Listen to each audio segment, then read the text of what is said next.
네, 오늘은 소설 1915의 이준태 작가님 모시고 함께 시간 가져봤습니다. 작가님.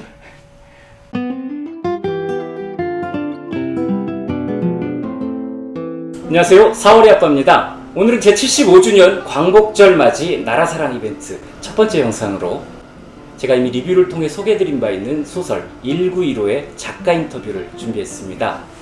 소개해드리겠습니다. 일제강점기 나라를 위해 목숨 바친 이들의 이야기가 담긴 소설 1915의 저자 이준태 작가님이십니다. 안녕하세요. 소설 1915 작가 이준태 인사드립니다. 작가님 직접 뵙게 돼서 영광입니다. 감사합니다. 함께 해주셔서 감사드려요. 이번 인터뷰는 일제강점기 나라를 위해 목숨 바친 독립운동가와 관련한 이야기를 나누면서 나라사랑 정신을 되새겨보고 여러분과 함께 우리 역사에 대해 생각해볼 기회를 가져보고자 준비하게 됐습니다. 그러면 시작해볼게요. 작가님, 우선 4월인의 북리뷰 시청자 여러분들께 전하는 인사 말씀 하고요. 소설 1915에 대해서 간략하게 소개를 좀 부탁드리겠습니다. 제가 각고 끝에 제 작품을 내놓고 어떻게 하면 독자들에게 더 가까이 다가갈까 고민을 많이 했는데 오늘 이런 좋은 자리를 마련해 주신 선생님께 감사드립니다.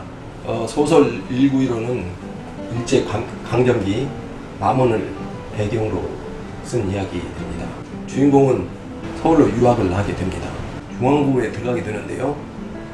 중앙고는 그 당시 다른 학교에 비해서 한국인 선생이 유달리 많았습니다. 그래서 어떤 다른 학교보다도 민족의식이 강했죠. 그래서 애국자들이 많이 나왔습니다. 주인공이 독서회에 가입을 하게 되는데요. 독서회에서 자연스럽게 사회주의 사상에 물들게 됩니다. 어느 날 고보 선배가 나타나지요.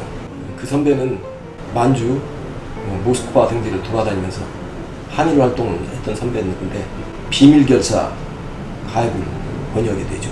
고려 광복단이라고 하는데요. 그분들의 영령을 위로한다고 생각하고 아름다운 로맨스 한번 만들어볼까? 처음에 작품 구상할 때 그랬습니다.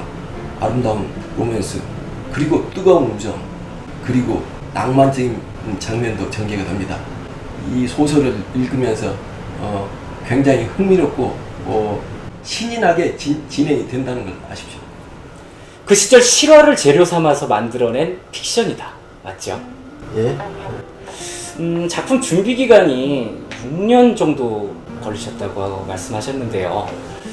작가님의 삶에서 이 6년이라는 시간을 투자를 해가면서까지 이 작품을 집필하신 특별한 이유가 있을까요? 정확히 6년은 아니고요. 5년 걸렸고요. 네. 저에게 그런 간절함이 있었죠. 왜 그러냐면 소설의 주인공이 저희 아버지 사촌형 되시는 분인데 집안의 어르신인데 이제 나이가 들어서 제가 시간적인 여유가 주어지니까 그러면 한번 시도를 해보자 했는데 지금 생각해봐도 그렇고 그 당시 할 때도 참으로 터무니없는 짓이었습니다. 이제 안도가 됩니다. 네. 작품이 실존 인물을 다루고 있고 그 인물은 작가님의 가족이다. 맞죠? 예. 네. 작가님을 직접 뵙지 않았다면 알 수 없을 얘기인데요. 앞으로 이 작품을 읽어보실 독자님들께는 꿀팁이 되겠네요. 그러면 작가님, 이 작품이 다루고 있는 가장 중요한 것, 그러니까 이 작품이 독자들에게 어떠한 메시지를 전달하고 싶다, 이런 것이 있으면 좀 이야기를 해주세요.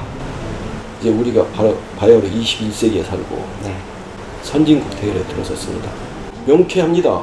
우리 지나간 역사를 좀 더 객관적이고 이성적으로 재조명해서 그분들의 삶을 다시 한번 살펴봐야 할 때가 되지 않았나 해서, 물론 저는 그렇습니다. 그분들의 삶을 우리가 추적해서 독립유공자 대회에 끼워놓자 그런 얘기는 아니에요. 네. 최소한도 그 아름다운 청년들이 불꽃같이 살다가 그런 것은, 그런 점은 우리가 좀 안쓰럽게 생각해야 되지 않겠습니까? 그런 의미에서 제가 이 소설을 씁니다. 좋은 말씀 감사드립니다. 현재 국가보훈처에 등록이 되어 있는 독립운동가들이 2만 명 정도 된다고 하더라고요. 그리고 그 중에 교과서에 등장하는 분은 한 20여 명 정도 되는 걸로 알고 있는데요. 이 얘기는 아직까지도 기록되지 않은 독립운동가들이 많다는 얘기입니다. 작가님 말씀 중에 이름 없는 독립운동가라는 말씀이 저는 굉장히 인상적이었거든요. 이 이름이라는 단어가 여러 가지 의미를 가질 수 있는 단어잖아요. 이름을 남기지 못했다. 이름을 기억했다. 작가님은 그럼 이 이름을 기억하는 것에 대해서 어떤 생각을 가지고 계실까요?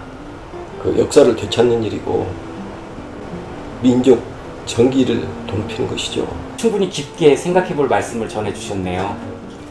광복 후 70년이 넘는 세월이 흘렀습니다. 하지만 여전히 국가와 민족 앞에 희생한 대부분의 독립운동가들이 조명받지 못하고 그들의 후손은 합당한 예우를 받지 못하고 있습니다. 아울러 일본군 위안부 피해자들은 제대로 된 사과조차 받지 못하고 있죠.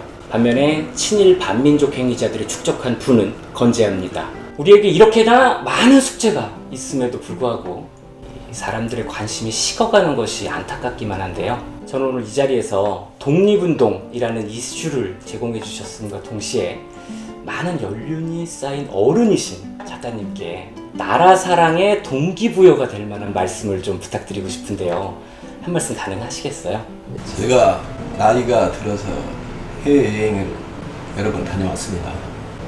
여행을 다녀와서 제가 느꼈던 것은 대한민국같이 한일 혈통인 민족도 드물고 고유 문화를 가지고 가장 사랑스러운 우리 글이 있다는 것이죠. 한글은 독창적이고 과학적이고 세계 어느 나라에 내놔도 부끄러움이 없는 문자 문화입니다. 국내에 있을 때보다 해외에 갔을 때 제가 나라 사랑하는 마음이 물씬 생겨났다는 그런 거 말씀드리겠습니다. 작품에서 사회주의를 다루고 있습니다. 사실 저도 그래서 리뷰가 좀 망설였던 건 사실이에요. 이 사회주의에 대한 조심스러운 접근이라고 생각을 하는데요. 그러다가 작가님께서 인터뷰하신 내용을 보고요.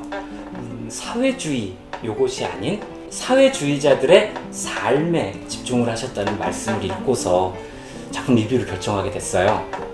자, 그러면은 마지막으로 질문 드리겠습니다. 제가 이 책을 처음 받아봤을 때 사실 분량 때문에 좀 놀랬거든요. 591페이지 맞죠? 네, 맞습니다.